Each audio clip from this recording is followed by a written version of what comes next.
Welcome to the Filmlings Podcast, a weekly podcast where we analyze all that goes into effective filmmaking. I'm Jonathan. And I'm Alex. And this is week 4, Lost at Sea. Our first theme week, Alex. Yes, it should be interesting.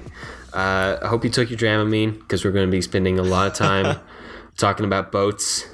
Actually, last week we had Dramamine in the movies too. I just noticed that. Yeah, that's true. But this is pure boats. This is for being stuck in a lifeboat at sea, desperate to survive, and not about going into a time travel box.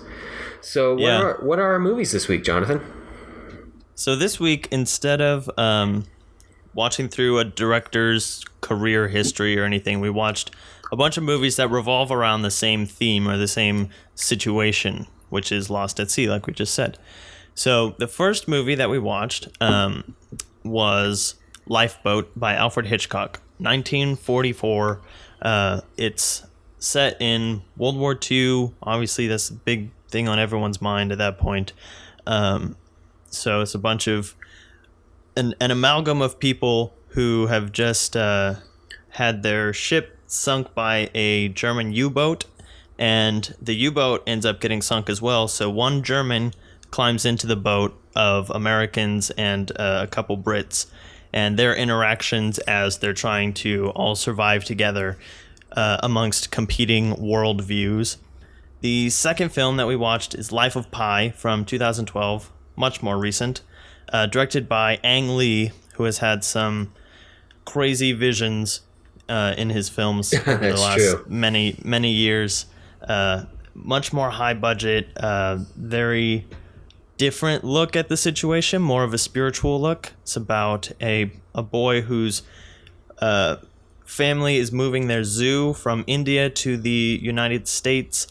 Actually Canada. They're moving to Canada.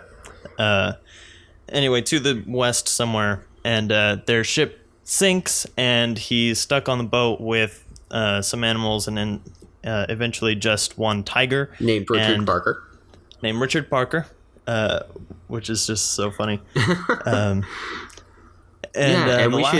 We should say that it's based off of the best-selling novel The Life of Pi. Yeah, so this is a book adaptation. Right, not an original story.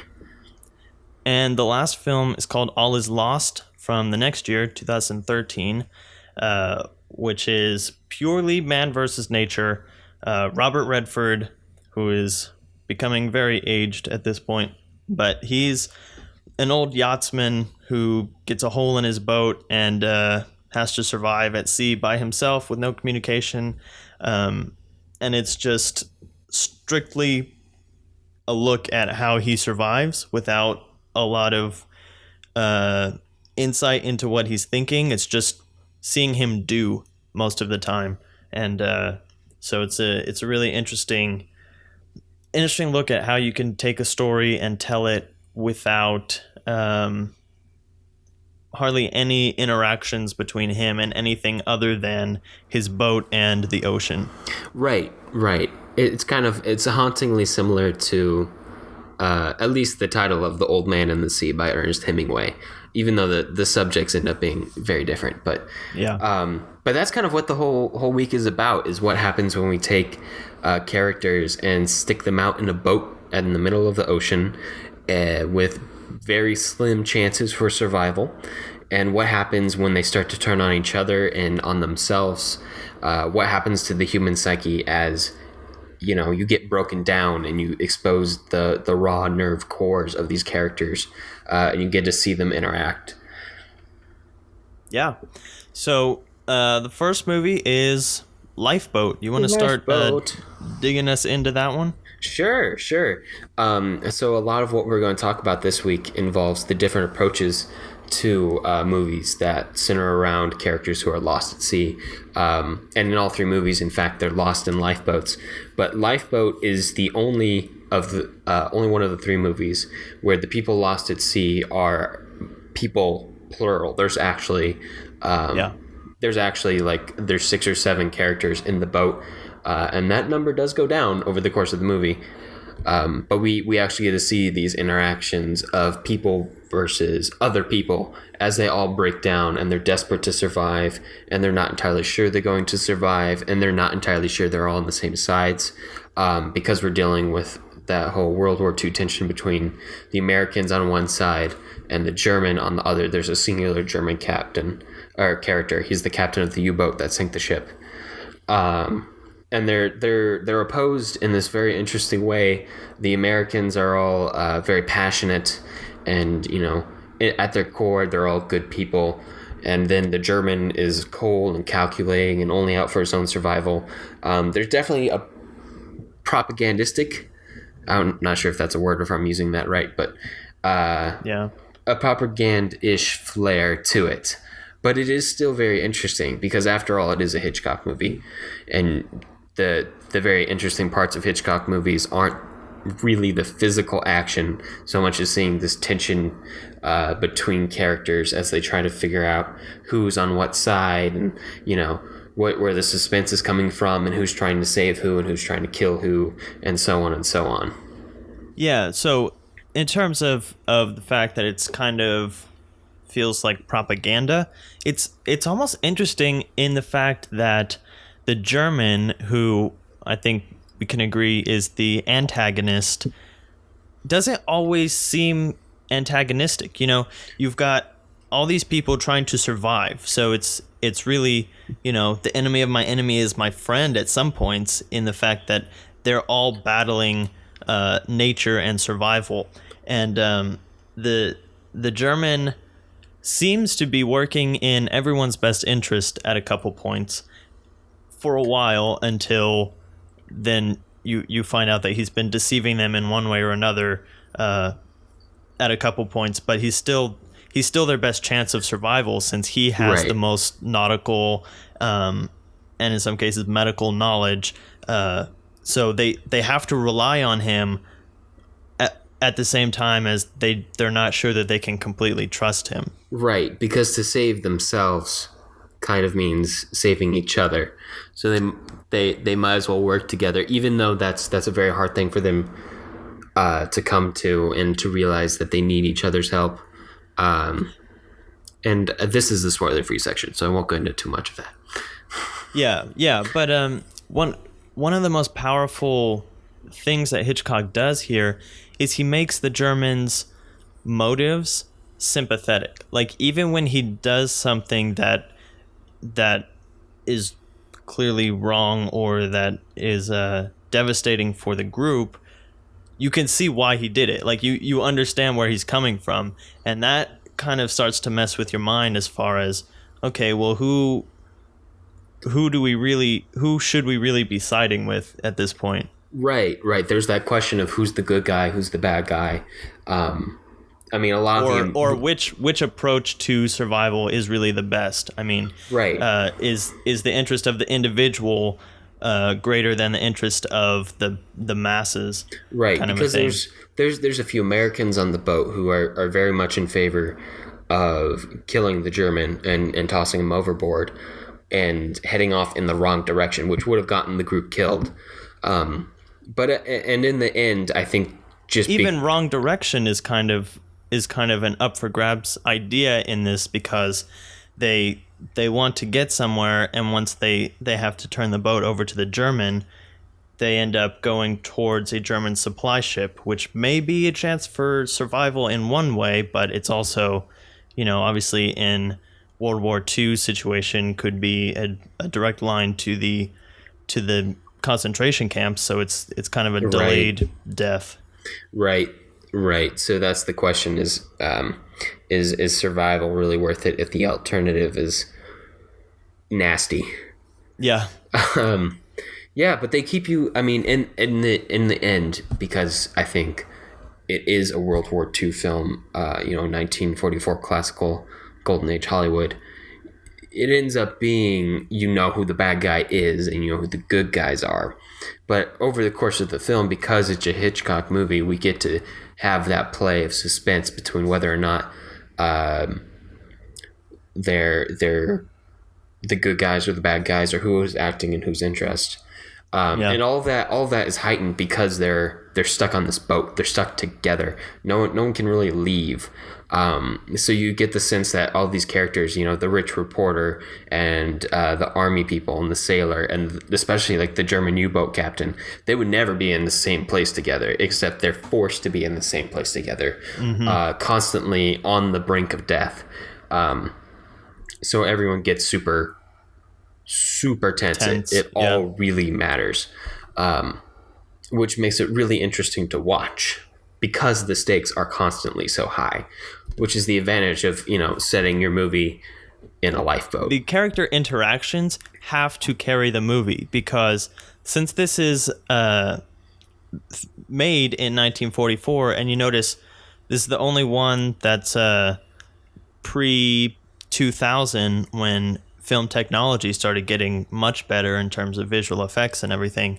And it makes this kind of story more accessible to be filmed, because there's not a lot of fancy camera work or anything in this film, because it wasn't really available. So it's a lot of just kind of shot, reverse shot, reaction shots, and all the interest has to come through the script and the dialogue, which is one of the strengths of Golden Age films, probably partially for that reason.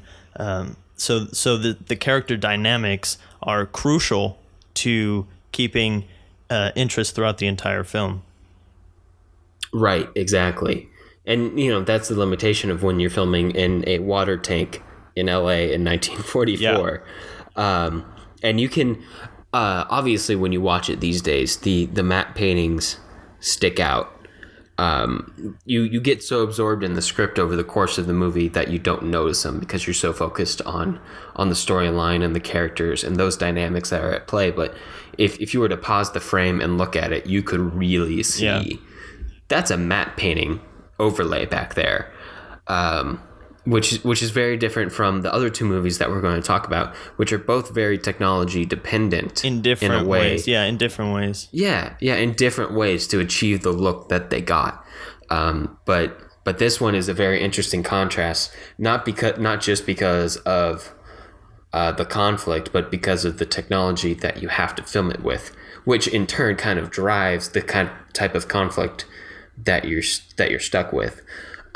For instance, filming just a pure man versus nature plot, man versus nature conflict with 1944 film might come across as very cheesy and campy, or just flat out boring, because exactly you can't be that dynamic with the camera, so you just kind of have a locked down shot of a guy walking around a boat trying to patch holes and stuff. Right, and we'll get into that more when we get to All Is Lost. Exactly. So how about we start talking about Life of Pi, our second movie today, jumping ahead almost 60 years to 2012. Honestly, a beautiful movie, but do you want to talk about kind of the conflict in the movie, Jonathan? Yeah. So we've already started touching on this, but one of our main focuses this week is how each of these films indicate a different aspect of the basic conflict elements that you'll learn in English class or whatever. So you've got man versus man, man versus self, man versus nature, man versus society. Yeah, I think there's man versus society. Yeah, so this movie falls squarely in the man versus self category, because we've got Pi and the tiger, who will henceforth be known as Richard Parker, because that's what he's called in the film. Right. But Pi is the only human on the boat, and we're seeing his thought process as he's learning how to survive and also trying to tame Richard Parker. We start getting the idea that Richard Parker has a soul, and he has his own kind of internal thought life. So we're seeing Richard Parker's internal conflict and Pi's attempts to influence that so that they can coexist in this boat together while they're both trying to survive. and a lot of the film is very fantastical and definitely feels metaphorical in many areas. So we're seeing a sort of personified look at this spiritual journey of Pi's attempts to survive, and also his wrestles with his different faiths and beliefs, because he's very open to a lot of different ideas, and they all kind of converge as he's facing death in this boat, essentially. Right. And they spend the first act, the first 30 minutes of the movie, not on the boat, setting up Pi's internal conflict with. Yeah, so we get to know who he is. Ideas. Yeah, in his element before we take him out of it. He's a very interesting kid. Before he even gets on the boat, he becomes a practicing Hindu, a practicing Muslim, and a practicing Catholic all at the same time, which sets up the whole spiritual conflict of him on the boat.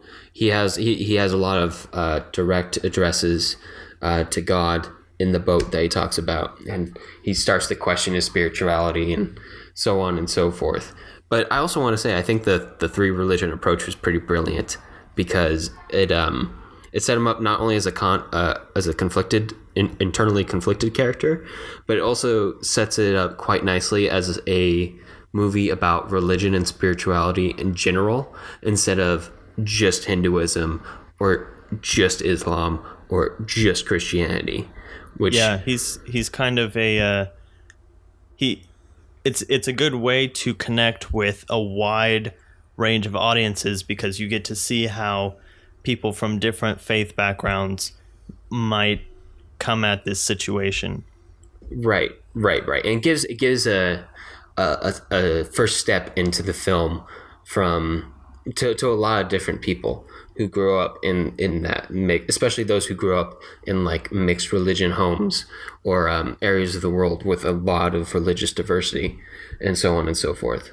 But we should also mention, we see that in his own family as well. In the first act, we learn about his mom, who's practicing Hindu and has very deeply held beliefs, and his dad, who had become disillusioned with Hinduism and was very more staunchly atheist and reason based, big into scientific rationality, and you know, Pi, and you get to see Pi's struggle between the two, and in the end he ends up taking valuable lessons from both, which is very interesting. But I should also mention that since I think this is the first adapted story to film that we've done. I don't think we've done another novel to film before. But yeah, because the story was completely produced and thought out and written and published before it was even thought of as a film. So all of the literary elements that we love to talk about, the metaphors and the motifs, like what the tiger might actually represent.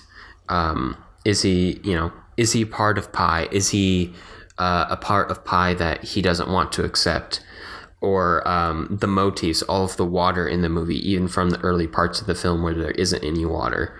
And the tiger was supposed to be named Thirsty, but he through a paperwork accident, he ended up being named after the hunter who caught him. So his name is now Richard Parker instead of Thirsty. Pi is named after a swimming pool in France. Yes, the Piscine Montreal or something like that. Yeah, which was a beautiful scene. But he gets made fun of in school because pissing sounds like pissing. So he changed his name to Pi by managing to memorize the entire letter of Pi to like the 200th decimal place. Yeah, hundreds of decimals. Yeah, and he impressed everybody at school. So now he has a cute way to get his nickname so that he stopped being made fun of, which early on sets up his resilience and his ingenuity. Right. It gives you a lead into the kind of mind he has. And you get to see that on the boat too, with the really interesting. He keeps building these rafts that are near the boat, tied to the boat so he can stay away from the tiger. And the rafts he builds are always super creative and super interesting. I actually really like the rafts. So the rafts are really, really interesting, and I haven't thought about it super extensively, but they are super creative. They're his safety raft away from the boat, which should already be a safety object. And they keep getting destroyed, and he keeps rebuilding them, which I think says a lot about Pi. I could not tell you exactly what it means, because I think it means something a little different to each person who comes across it, and I don't have a super clear idea of what it means to me, but it's one of those elements, and all the other things that we just talked about, like the pool name and the water motif, that are super fleshed out because they came from a book. So when they get transferred to a movie or a film, you really see them come into that world already fleshed out. So it's really beautiful to just watch those come to life, especially with a movie like Life of Pi, where the cinematography is just mind-blowing. It's fantastic, all of the water shots they did. I know you loved a lot of them. Do you want to talk about that a little bit? Yeah, so this is another example, or I guess our first example, of a film that could not have been made as effectively in 1944 or another time period that doesn't have the technology that we have. And it came out in 3D, which I saw in 3D in theaters. And if any movie needs to be watched in 3D, it's probably this one, because it's just so stunning the way that they do the all of the visuals, and it's almost color coordinated in that it starts off very warm, and at dark points it gets desaturated, and grays and blues permeate the shot. At night we're even seeing like glowing fish and all of these. Oh yeah, the luminescent jellyfish. Yeah, so there's still brightness even in the darkness. Is really really well done. And then there are a couple interesting, pretty gimmicky things that they end up doing. Yeah, there's a kind couple of bother interesting me. shots. So most of the film is shot in 1.85:1 aspect ratio, which is pretty much just 16:9 widescreen.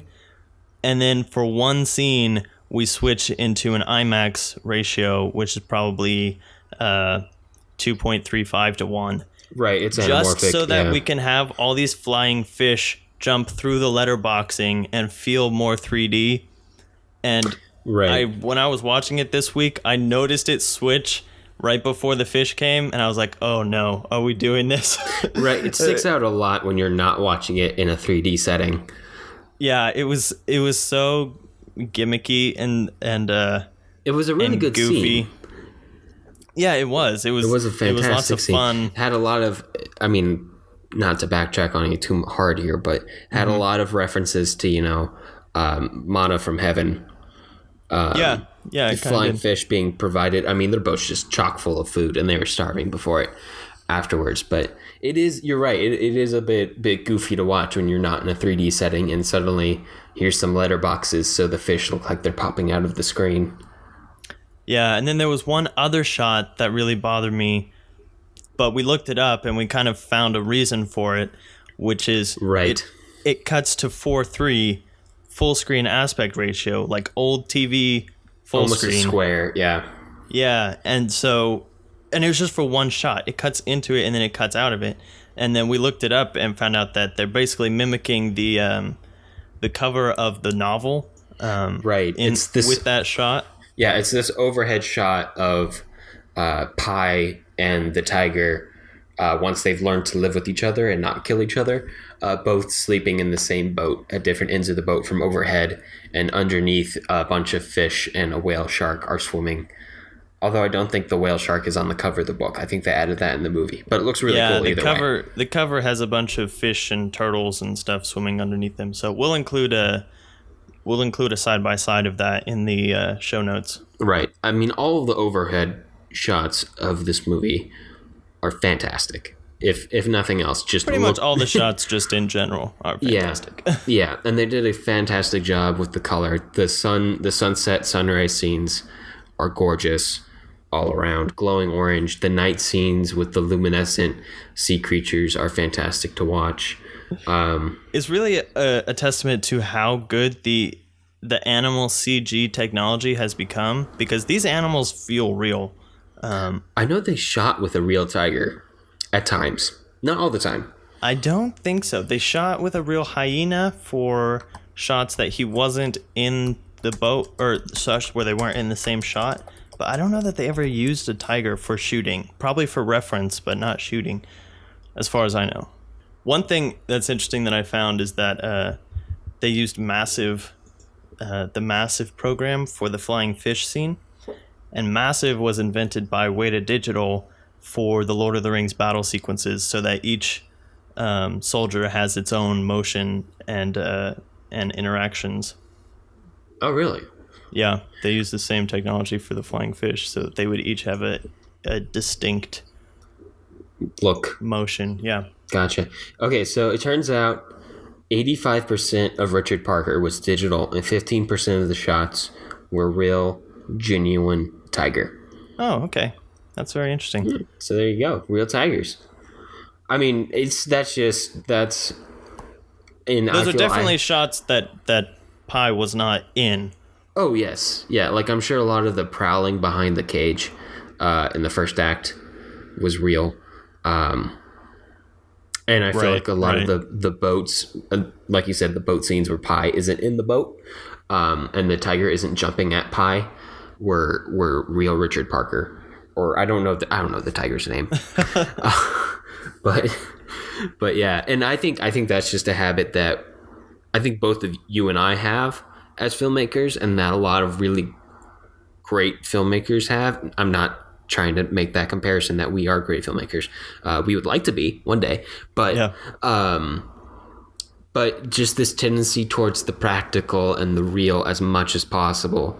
And that little extra ounce of effort helps to make the whole thing feel more believable and more real. Like I couldn't go through that movie and point out to you which shots of the tiger were real and which ones weren't, but I'm sure it made a difference in the overall look of the movie, and also for the actors involved. I'm sure for the guy who played young Pi, having seen a real tiger on set a couple days is going to influence your performance. Not that I presume to be an expert on actors, but I'm sure that helped to see a real tiger. Yeah, and I think the fact that we can't tell which shots were the digital tiger and which shots were the real tiger is like the best testament to the CGI effects in this movie just in general. And I mean, the tiger was not the only CGI animal. There's a CGI orangutan. There's a CGI hyena mixed with real shots of a hyena. CGI zebra. And I couldn't tell you if they were real or not. There's actually one shot of the zebra jumping onto the life raft, and that entire shot is CG. That was not shot at all. Oh, yeah, that has to be CGI. Yeah. Yeah, but I mean, not even the boat and the background and all that. It was like they just... It's a pretty quick shot cut into a sequence of the zebra jumping onto the boat, but it was all CG, and you're so sucked into the story that you can't even tell. Okay, I have a little update for you. Okay. The tiger is named King. Oh, interesting. Which is a fantastic name. That's a great name. And apparently at one point... want an actor tiger that wasn't named King. Right? I mean, you want the best. And also, he almost drowned in the water tank. Oh, no! He did not. Oh, yeah. And there was a couple... There was a bit of a scuffle. Apparently a bit of a fight over whether or not Life of Pi would be allowed to use that credit that says no animals were harmed in the making of this movie. Because of that? Because the tiger almost drowned. Oh, man. In the end, they said that it was okay because the tiger only nearly drowned. He did not actually drown. Although I'm sure if the tiger could talk, he might have a slightly different opinion on the subject. But alas, tigers are not unionized and they don't have many rights. So I'm sure someday someone will petition to put tigers in the union. We'll see. Oh, actually, I'm not saying I'm in favor of it or against it. I'm pretty much neutral on tiger rights, but I would just love to see that. As long as we're not killing them in the movie. Yeah, or for the movie. I would just love to see that documentation. I would love to see the application because I'm sure that would be a hilarious union charter. Yeah, some lawyer has to find some loophole for tigers in their contract. Oh my gosh. All right, so on that weird tiger note, let's move on to a film with no tigers and nothing but Robert Redford in someone else's hand. Right. We have Robert Redford, a boat, a shipping crate, and some CGI sharks. So All Is Lost is a 2013 movie that is about one man and his struggle to survive an ocean and Murphy's Law, because everything that could possibly go wrong for him does. It's probably the best example I can think of being a dick to your characters, which you should always do when possible. You should make things really hard on them so they're sympathetic characters and they have a great struggle, which makes for interesting stories. And we'll come back to that in the overall notes. Right. But in comparing conflicts, like we have been in the past two films and overall for this entire episode, this is about as pure as you get when you talk about man versus nature. There are no other people in the movie except for one voice recording that you hear over a broken satellite phone, and doesn't really play much of a part in the movie, except that it means he doesn't get help. And then he has no communication after that. You kind of see a blurry hand at one point, but that's it. For the most part, it's Robert Redford and a boat. Which, may I just say, I'm surprised by how, and I know it's movie magic, but Robert Redford is really strong for how old he is. Dang. But I mean, no matter how old you are, if you're stranded in the ocean, you've got to pull your weight. Right. So the thing with All Is Lost plot is that there's not as much backstory as you get in the other two movies. Like in Life of Pi, you get a whole heck of a lot of backstory. In Lifeboat, you get plenty of backstory through the characters' interactions. You get a sense of their past and who they are as people before the boat. The characters in Lifeboat are almost archetypal. You've got the rich, snooty lady, you've got the tycoon, you've got the brawny seaman, you've got just all these different kinds of things. So you don't need as much background because you kind of know who they are just based on their archetype. Right. It gives you a nice lead into the characters. You know, you can make certain assumptions off them right off the bat. Without knowing specific details. Exactly. And then they get more fleshed out as you go along because you have that interaction to see. In All Is Lost, you don't really have that. That's one of the things that's kind of lacking in this film, is there's not really a super big emotional story other than survival. You get this voiceover at the beginning, which is him reading his last message in a bottle, his goodbye note to the world, because he thinks he's going to die. Where he's saying that he regrets how he lived his life, but we don't really get specifics about it or any kind of fleshing out at all, really. So we just know he's a man with regret who's probably ran away from his troubles and now is in a boat near Jakarta, I think. I kind of, at some point, made a list of, like, what do I know about him? He's right, because probably it's a short list. Middle to upper class because he owns a yacht, so I kind of feel like he's a upper class kind of guy. He just kind of yachts on his own sometimes, and and he's older. He's an older dude, so that's really all I know. And then he's got some family baggage, which we know from the voiceover that never comes into play. So it really does. Yeah, well, I don't know. There's so many kinds of family baggage that it could be, but And it was so vague in the voiceover that there's nothing that you have to chew on for the rest of the movie. Right, there's you nothing just kind of really forget to it recommend. After a couple minutes. Yeah, there's nothing really to recommend this guy as a unique character. Not nearly in the same way that you get with like Pi, for instance, in Life of Pi. Now, like that is a wholly unique, fleshed out, well-rounded character who's fascinating.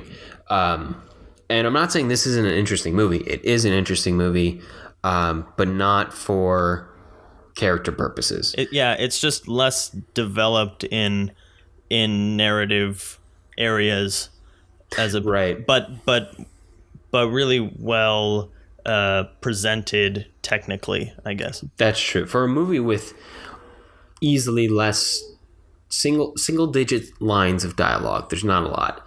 Yeah, I think there's the voiceover at the start, and there's like him cursing lines. At the and then he curses at the sat phone when it breaks, I think. And then he yells at a ship as it passes. Yeah, but were those even words, or did he just scream incoherently? No, he said hello. He said hello as he was trying to wave them down.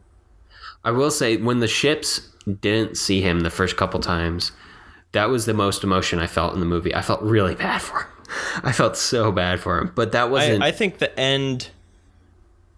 Yeah, the end kind of got... No, actually, the part that got to me was whenever he found out that his potable water sprung a leak and he couldn't drink it anymore. Oh, yeah. No, I just felt... There are a couple moments where you have an emotional investment. It's just the overall just kind of on the really basis of a person trying to survive, but we don't have any like reason what he wants to survive for or kind of thought process that he's going through. It's just kind of almost natural gut instincts of what you do to survive. And right, the big interest in the film is the problem solving aspect, is watching him MacGyver his way out of these situations. It's almost a how-to film. It almost is, except I don't ever want to have to use it. I know, right? I never want to be in that scenario.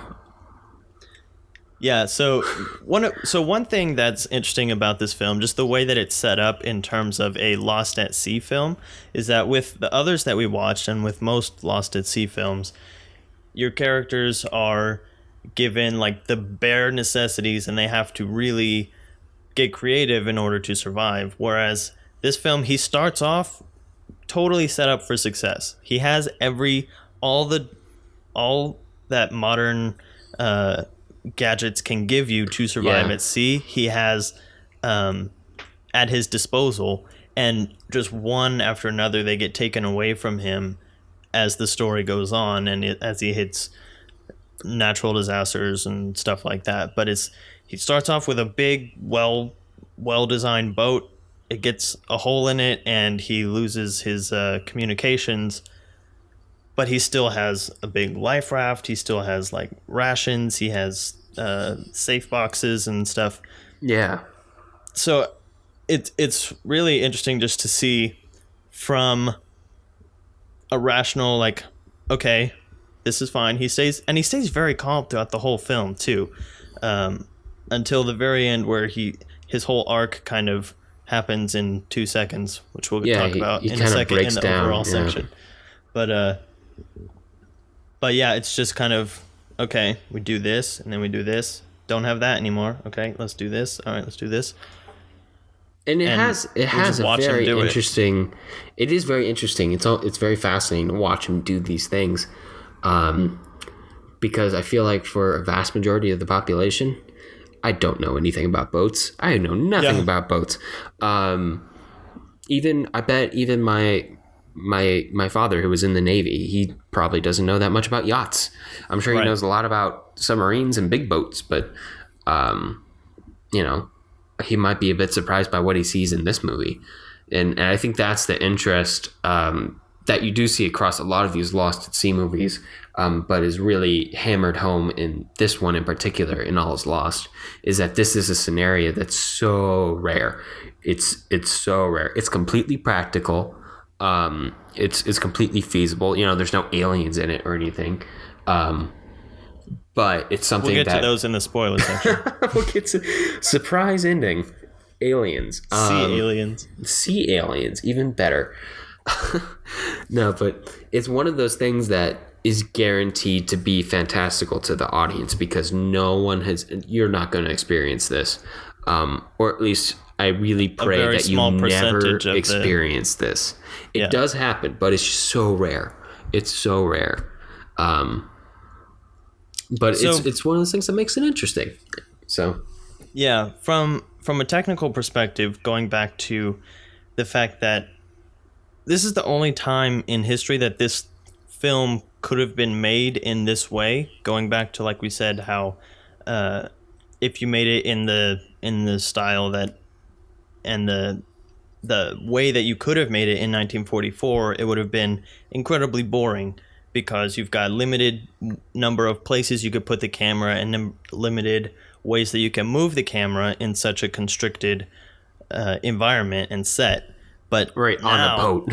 Yeah, and now we have much smaller cameras that don't use film stock, that are much easier to waterproof, and you can put it wherever. Like, there's times when it's underwater, there's times where it's inside of a life raft tent thing, floating tent, essentially. Right, and there's no way you could fit a large 1944 camera inside that tent without cutting open the tent.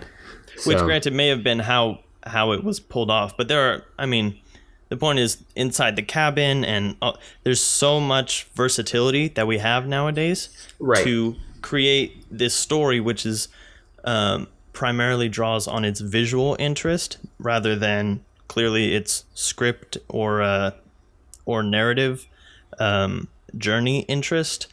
Right. That it's really an interesting time in film history that so many things can be made and experimented on. And this film does kind of feel like an experiment of how much can we do without dialogue at all. Right, on this pure survival story. Right. And it doesn't quite pull it off as well as like Upstream Color or something that we've talked about last week or previous weeks. Right. Although those did have more dialogue, I will say. Yeah, well, they had dialogue, period. They had dialogue. Yes, exactly. That's not a big jump, right? But yeah, and I do think if really put to the test, you could get these same shots, or at least very similar shots on 1944 cameras, but you couldn't get the same intimacy with the shots that you get in these close quarter scenes. It would be a bunch of matte paintings atop of a little, like when he's climbing the mast, that would actually be like a 3-foot pole off the ground that the actor's hugging with a matte painting in the background. And that would feel very different than how they actually shot it, which is I've looked up pictures of this. We might be able to find it to post on the blog, which is strap Robert Redford to the top of the mast of the ship and, hoist a camera up there on a crane. Have a camera dangling off, because that was actually terrifying, looking down and seeing it. And he doesn't slip or fall or anything, but you really feel like he's going to. One of the reasons that we really enjoyed adding All Is Lost to the list is because it provided a really good contrast with the other two movies. So I think with that, it's a good time to dive into overall notes. So, Jonathan, I know you had a lot of thoughts about this week. What do you think the biggest advantage of having a Lost at Sea, a lifeboat, a struggle to survival narrative is?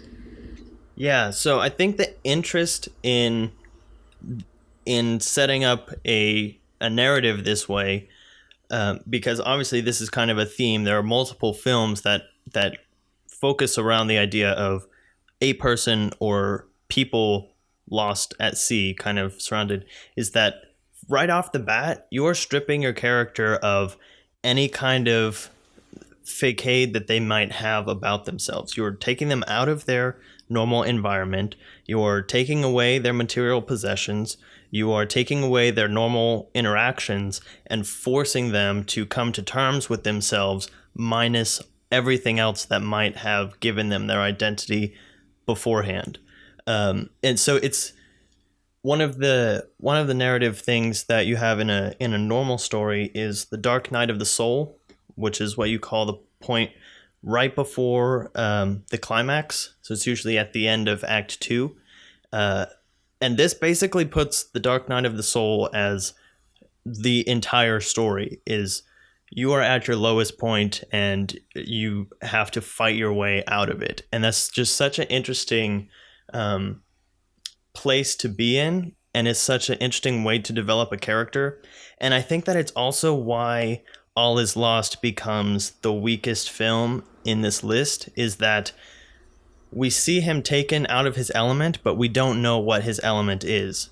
And the context is kind of lacking there. Right. So we just see him surviving, and the only thing we have to fill it with is our own experience. Whereas if we knew more about him, then we could understand why. And I guess we don't need to know why he does what he does, because it's a basic instinct. But we would have more of grounds for rooting for him rather than just hoping that another human being survives, which is fine. It's just not as cathartic as I hope he gets back to his wife or something along those lines. I hope he gets to apologize to his estranged children. Yeah. Or whatever it might be. But you're right. In a movie where the stakes are always so upped and so intense, just staying alive for staying alive's sake almost feels a little weak, which is weird to say because it's something that seems so obvious to all of us as humans. We just have that instinct to like stay alive. But in All Is Lost, we also wonder, why is it so important that this character wants to stay alive, like you said. And I also think one of the advantages of a Lost at Sea movie, like you said, is the stripping down of the character, which is something you see in almost every film, is you see the character get broken down over the course of a film. And that process still happens in Lost at Sea movies, but they start so much farther along that path at the start of Lifeboat and the start of the conflict in Life of Pi, when they're already, once you're stuck in a boat, you're already pretty broken down.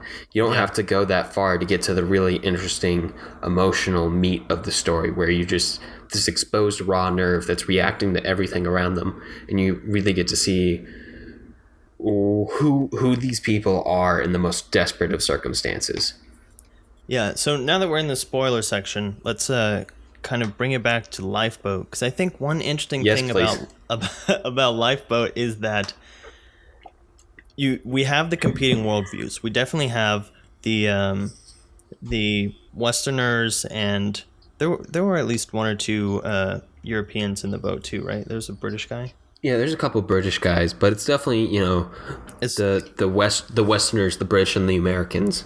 Yeah, Western thought process, which is much more compassionate and looking out for the individual focus.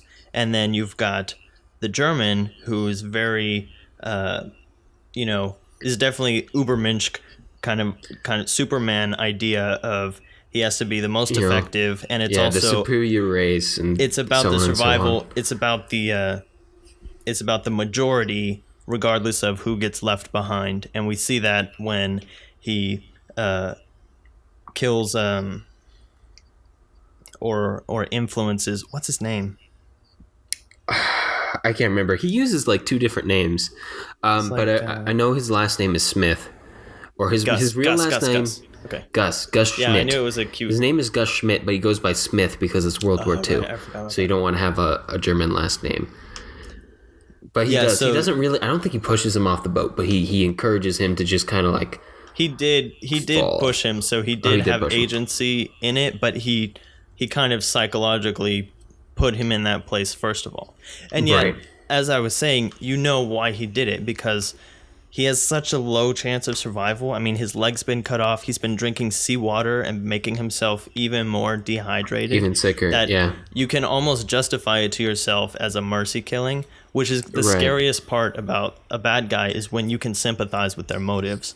Which makes it so interesting, because you can tell everything the German does is either to put someone out of their misery and or to help the majority of the people who are still able-bodied to survive. Right. It's this very cold, calculating manner of thinking, like looking at these people as numbers on a stat sheet, which might be which, like you said, it's a sympathetic way of thinking, because if you were to ask somebody whether or not they'd like the most people to survive, you'd say, yes, I want the most people to survive possible. But then when you have to hand, look at the person who has to die in order for that to happen. Yeah, exactly. It's the saying, one death is a tragedy while 1,000 deaths is a statistic. Yeah. And so on the other side, you have these very passionate very passionate Americans. The British people maybe a little less so, but that's just always something you see in American film, is we don't think the British are very passionate people. We think them as very reserved, which I'm not saying that they are. I love you, British people. You're amazing. You have fantastic accents. Please bring more of them. And it's also interesting that Alfred Hitchcock himself was British, who's making the film. He is. And, he's always been a man of great self-effacing humor. I mean, his cameo in the movie is a weight loss ad on a newspaper. Yeah. Yeah, I Obesity think it's called Slayer. Obesity Slayer. Yeah, which is making fun of how fat he is. Notes. So yeah, he's always taken a very humorous approach, especially to himself. But it's interesting. But he to still see that has that contrast reserved humor. True, it's interesting to see that contrast between the passionate Americans and the cold and calculating Germans, and you're not sure who to side with. But again, at the end, 1944 World War II film, it's very clear who you should have sided with at the end. Like on a second watch, who you're rooting for the entire time. Although I'm interested, Alex. Do you think they killed the second German who gets on the boat at the very end of the movie, or do you think that they let him live? I think they let him live because an American ship was coming. Yeah, but it's interesting.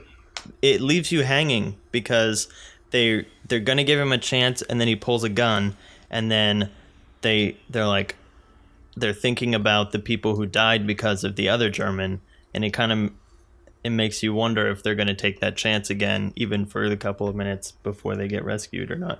Right. They grab the gun though. Yeah, they do. But true. So they have the upper hand on him now. So I mean, that is an interesting question. Would they kill him? I would think no. I think no. In keeping with their overall stances, they would let him live, but it's also interesting the way that they evolve in their thinking. And it's never totally cleared up if they go to if we kill him we're just as bad as him, or if it's maybe compassion can still convert him kind of a mindset, and I'm not sure where they end up on that. Right. I think it's left vague because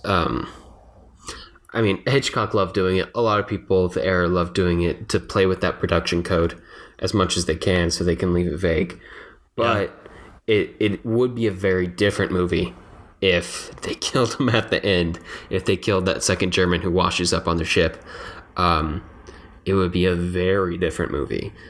It would be about losing humanity and what that means. Whereas this is man versus man, ideology versus ideology. Which in contrast to Life of Pi, which is man versus self, and now that we're in the spoiler section, we can definitely say that. Oh yes, please. Thank you. That Richard Parker is a facet of Pi's being, who he has kind of personified into this tiger. It's his all of his fear and his anger and his rage at God and at the other people at the boat at the beginning. It's almost a way for him to scapegoat it, but it's also a way for him to explain what he was thinking to the reporter in the story at the end. Right, because to explain it a little further, in the movie, when you watch through it, you see Pi make it to the boat, an orangutan make it to the boat, a zebra make it to the boat with a broken leg, and a hyena make it to the boat. And then the hyena proceeds to kill the other two animals. He doesn't get to Pi, but then the tiger leaps out of underneath this covering and suddenly kills the hyena. And that's the story that you're working with for most of the film.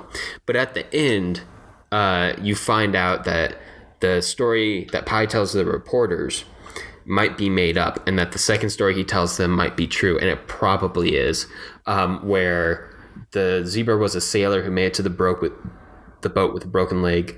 The cook, or the hyena, was a cook who made it onto the boat with a knife.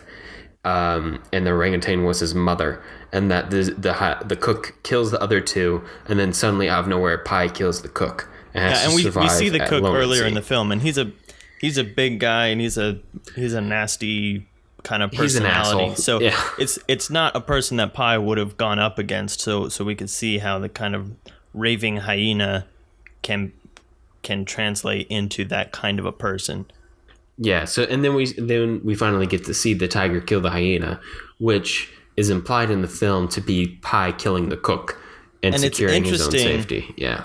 It's interesting because even in the story with the animals as the personification of the other characters, Pi is about to kill the hyena with a I don't know what he has, some kind of he gets a knife from somewhere? A hook thing. Was it a knife, or was he using that hook spear thing? Something sharp. He has a weapon. Yeah, so he has some weapon, and he's about to attack the hyena, and right before he hits the hyena, the tiger comes out and from underneath where Pi is standing too. Yeah. Right. So it's and that's another thing, is that if you're really paying attention to the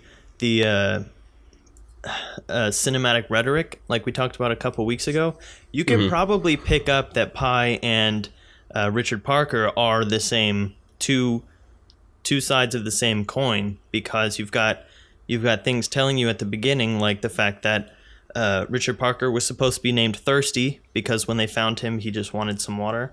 The fact that Pi is dared to go into a Catholic mission and drink the holy water, and the Catholic priest comes out and says, "Oh, you must be thirsty."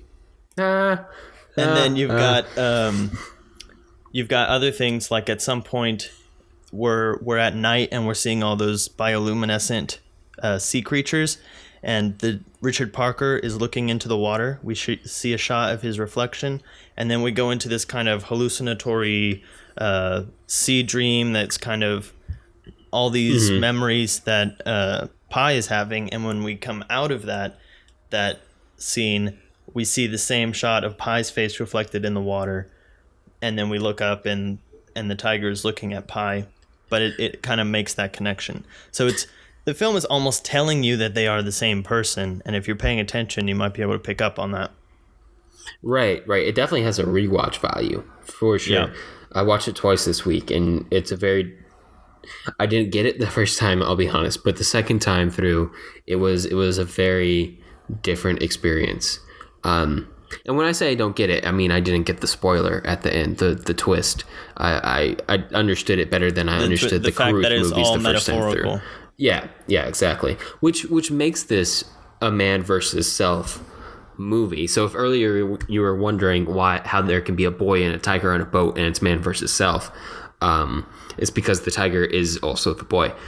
Right. So it is a man versus self. It's struggling with two different parts of you in this survival scenario, wondering about your bad luck and your desperate scenario and your spirituality. And Pi, the boy, even before he gets on the boat, is already a fragmented, or at least multifaceted person, because he has so many different thoughts.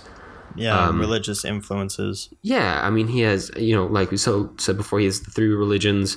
He has a rationality influence from his father, competing within him to take away his view. And we never really get a clear answer from him on like which one it is, but we do know that at the end he still is religious. He still believes. Yeah. And we talked a lot about the man versus nature in All Is Lost, so we probably don't need to delve into that too much more. But it's a very straightforward movie. Yeah, there's not a lot of... I guess the one thing that I did want to talk about in the spoiler section is the fact that his arc happens all at the very end. So he's very calm, trying to survive, being logically taking the steps that he can to survive. Until the very end, he's passed by, this is probably, the third or fourth boat that he's tried to flag down. And so his last-ditch effort is to cut open his little plastic water canteen, and use a flare to set a bunch of debris that he has in his boat on fire. Yeah, he makes like a bonfire in his boat. It's not even a boat. It's what's left of his inflatable, his inflatable life raft, and it ends up burning the raft down. And when he's still not seeing any sign that he's been found, he just gives up and sinks into the water. And so that's kind of his arc, is try to survive. I give up, drown. And then then we see a searchlight, and once he gets that renewed hope, he swims up, and a hand reaches out and he gets saved, and then it's over. So that's kind of which is interesting, but it doesn't really. I struggle to find a really good meaning there or a lasting message. Yeah, it's not an incredibly substantive movie. True. As like we could say with Life of Pi, and even with sociological implications such as Lifeboat. Yeah, they're both very meaty movies, and with a lot to draw out of later. But it's man versus nature. Man finally prevails at the 11th hour, and that's kind of it. Mm-hmm. But they do all three provide a very interesting contrast to each other. I mean, it's one. I hesitate to say genre, but I can't think of another way to do it. Lost at Sea doesn't feel like a genre because it's not one of the genres you always hear about, but it is in a way because it has these certain conventions that are followed throughout every movie that can be classified as Lost at Sea. Yeah. Things go from bad to worse, and you're lost in the middle of the ocean trying to survive. So there you go. That's that genre. We've established a new genre, I think. Yeah, and there are different ways that this quote unquote genre manifests itself. So other things we were talking about, like if you take a science fiction approach to it, then you have space movies like Gravity, for instance, where she's literally the space shuttle has been destroyed and she's floating around in space on her own. That one's definitely more like All Is Lost, where we don't really know exactly what she's surviving for, but we get to see her process of trying to survive. And then she's surviving for her kids. No, her kid died. Her kid died. I can't remember. She was super depressed about it, and she didn't do anything on her. I'm really mad at that movie. Okay, we're not going to go there. And then if we take her imaginary tiger is George Clooney, but anyway. Yeah. Oh, that's funny. I actually want to do a mashup of that now. So if we take a slight variation on this genre we've created, we get the deserted island story, the Robinson Crusoe, Castaway, The Martian, if we take it sci-fi again. So there are a lot of different ways that you can take the idea of one person taken out of their environment, all of their possessions are removed in their environment, and they have to find a way to keep their own morale and their own just physical life going. Right. For when this constantly period at this of time, brink of death. Yeah. And keeping the idea of hope and the idea that they will be reunited to society and other people at some point.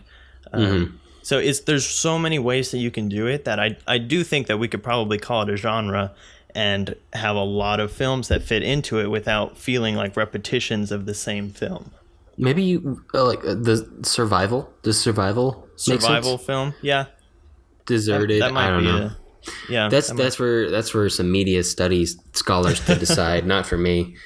Yeah, and we should be clear. We don't think we're actually making a genre here because other people made those movies and they've made them forever. But we're just talking about it and trying to designate it. Yeah. I think one other thing to keep in mind, like that we can draw from looking at these three films, is that if you're trying to write a story, so the man versus man, man versus self, man versus nature is pretty much present in all three of these films. It's just the fact that each one of these films takes an intensive focus on one of those conflicts. So right, one comes to the forefront.